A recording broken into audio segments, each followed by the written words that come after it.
Welcome into our latest podcast. I'm Pat Dooley, sports columnist of the Gainesville Sun, along with Kevin Brockway, who covers the Gators for the Gainesville Sun. And of course, the NBA draft coming up. It's going to be very interesting for a lot of reasons, including the big three. But the fourth guy, Kevin, of that group, the 04s, Taurean Green. A lot of questions about whether he'll be drafted or not. I've seen different projections have him at the bottom of the draft, second round. I see projections that don't have him in at all. Where do you think he'll go?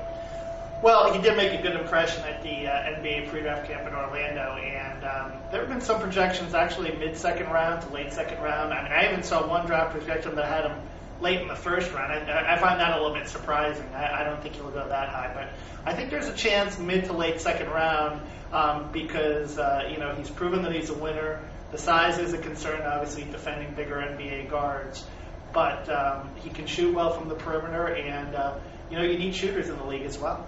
Well, here's the thing that I would, if I was playing devil's advocate here, whenever you heard teams talk about how to defend Florida, what did they always say? You got to beat on Taurean Green. If you beat on Taurean Green, they'll take him out of his game. We saw that in the Purdue game, where he had a terrible game because they were very physical with him. Well, guess what? The guards in the NBA are a lot more physical than they are at Purdue. There's only one guy from that team that's going to the NBA, and that's Landry. So I would be a little trepidatious about picking up Taurean Green. All the things you said I agree with. He can shoot. There's no question about that. He's a clutch player. He's a winner.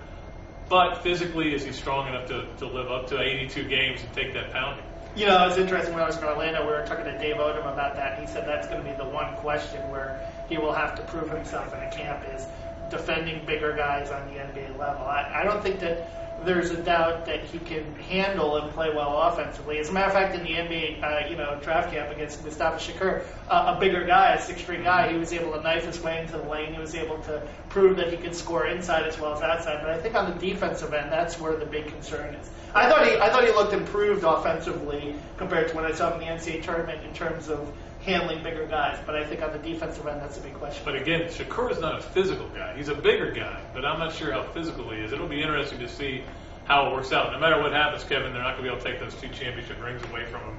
And none of us saw that 2.5 years ago, that Taurean Green was going to be the point guard on 2 straight national title teams. Yeah, and no question that he was a guy that, even coming into Florida, was considered a little bit of a reach by Billy Donovan, and look what he did. So he's a guy that's used to, overcoming expectations and odds. So, I wouldn't count him out on that respect, too. You're not going to get a guy that's not going to work as hard as Taurean Green is to succeed at any level.